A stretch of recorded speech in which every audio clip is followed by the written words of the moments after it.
The ancient city of Ephesus was an important center of trade and commerce throughout the entire Mediterranean region during the Greek Empire. Its foundation for commercial trade also made it useful in the spreading of early Christianity. The Apostle Paul himself used it as a center for evangelism for years during his third missionary journey, and his protege Timothy pastored the church there as well.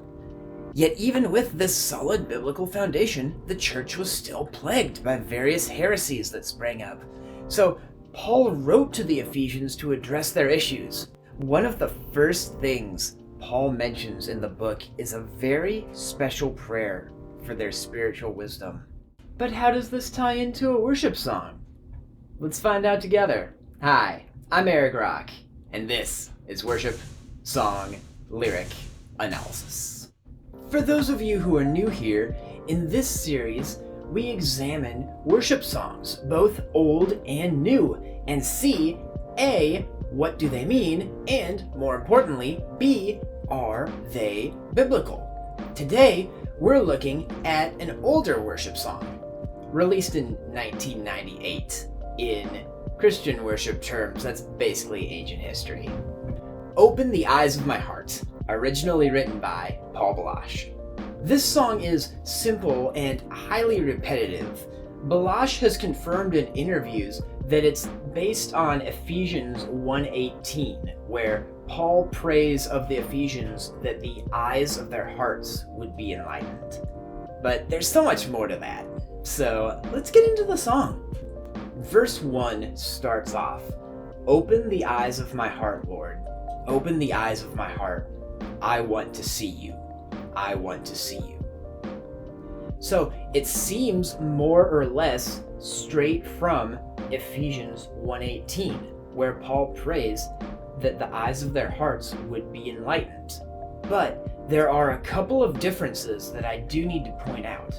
The first, smaller difference is that while the song says, "Open the eyes of my heart," in the original Greek, Paul prays, "Enlighten the eyes of their hearts." The Greek word for this is photizo, where we get photosynthesis from, that literally means shine a light or enlighten, either to physically shine a light or metaphorically, as with English, shine a light or reveal a mystery. Now, when you open your eyes, light comes in. So the analogy of the song does match up pretty well with the spirit of the analogy in the Bible. So this is not a huge issue of being different. But the second one is a little subtle, but the difference is there, and I want to talk about it. In Ephesians 1:18 and 19, Paul is praying for the Ephesians that the eyes of their hearts would be enlightened to know the hope of the calling that they have in Christ, the glorious riches of the inheritance that they have in Christ, and the power of God that was revealed through Christ. Paul is praying that the Ephesians would know and understand specific things about what God has done for them and about who God is. In the song, it's just praying that we would see God.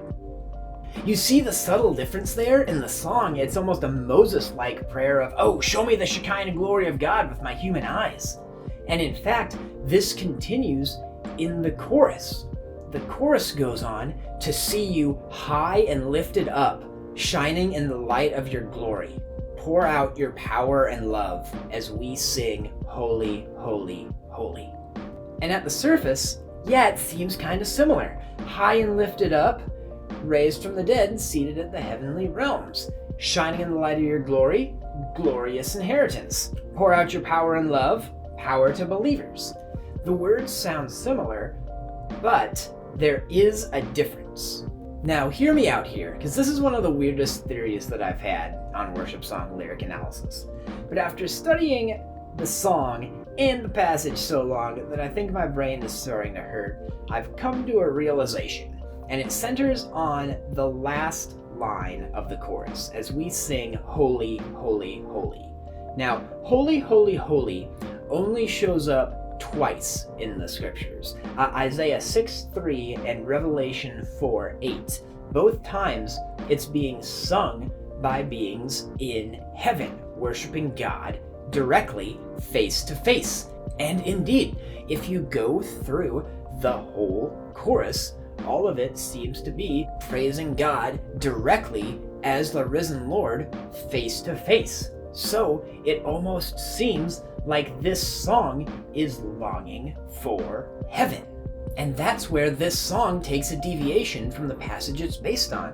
Because, like I said, in Ephesians 1, when Paul is praying for them, he's praying that the eyes of their hearts would be enlightened to see specific things, such as the hope that they have in Christ, the glorious inheritance that they have in Christ, and to know the power of God. Here's the important distinction. Paul is praying that they would know this in their everyday lives, that by knowing things about what God has done for them, it would help them in their day-to-day lives to draw closer to God.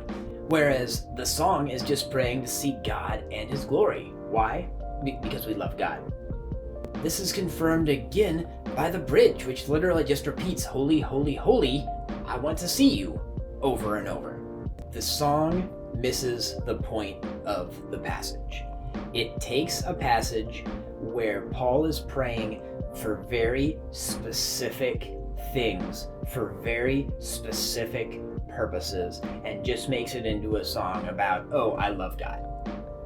Now, don't get me wrong, I think that even though the song misses the point of the passage, I still think it's biblical, because we as Christians should long to see God. Those who continue to long for His glorious appearing will receive a crown. Again, loving God is amazing. Great. I could sing of your love forever. That's a different worship song. But that's my conclusion. The song misses the point of the passage. Well, that's literally all the lyrics to the song. It just repeats those. Why do I feel like I'm missing something? Oh. Hello, and welcome back to the mid-segment that cannot be stopped, Learning the Original Languages with Eric, where we learn Hebrew and Greek one word at a time. Today's word is Kardia, the Greek word that is translated heart. Though it could mean the physical organ that pumps blood, whenever it's used in the New Testament, it's used in the figurative sense of the center of emotion, will, or thought. For example, you can sin in your heart, as Jesus points out in Matthew 5:28. You can doubt in your heart, as in Mark 11:23. You can work through questions or reason in your heart, such as the people were doing in Luke 3:15. You can understand things in your heart, such as the passage that we've been looking at.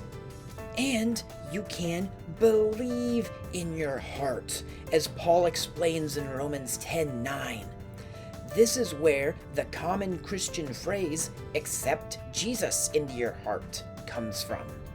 But most importantly, the greatest commandment says, "You shall love the Lord your God with all of your heart, soul, mind, and strength." This would be evident to Hebrew and Greek listeners as well as us today, that we need to love God with everything that we have, all of our will, all of our emotions, and all of our thoughts. May we put everything that we have into loving God today. This has been Learning the Original Languages with Eric. Now, back to your regularly scheduled programming. Oh yeah, Greek. Sorry, mid-segment Eric. I guess I can forgive you. Cool. Anyway, that was the song. To reiterate, I do think that it's biblical, because believers should be longing for a day when we see Jesus face to face. It does have another issue that I didn't hit on of being highly repetitive, like makes Psalm 136 look like Bohemian Rhapsody. Not that repetition itself is inherently bad, but if you sing the same words over and over, like holy, holy, holy, for 5 minutes, the words might start to lose their meaning. One of the great things about Christian worship is that you fill your mind with Christ, not empty it like in meditation. So if you sing it in church or for worship, I would recommend singing a shorter version, maybe not 5 minutes of holy, holy, holy on a loop. If you don't want to sing it in your church because it misses the mark of the passage, I understand that too. I actually do see potential issues if newer believers sing this song and then read Ephesians 1 and don't really think too much about the interpretation of the passage because they're just focused on the song and thinking, oh yeah, open the eyes of my heart, Jesus, boom, done. But like any song, consider it prayerfully. May God bless you, and may the eyes of your hearts be enlightened so that you may know the hope of our calling, the glorious inheritance of the saints, and the surpassing greatness of the power of Christ for us who believe. Peace.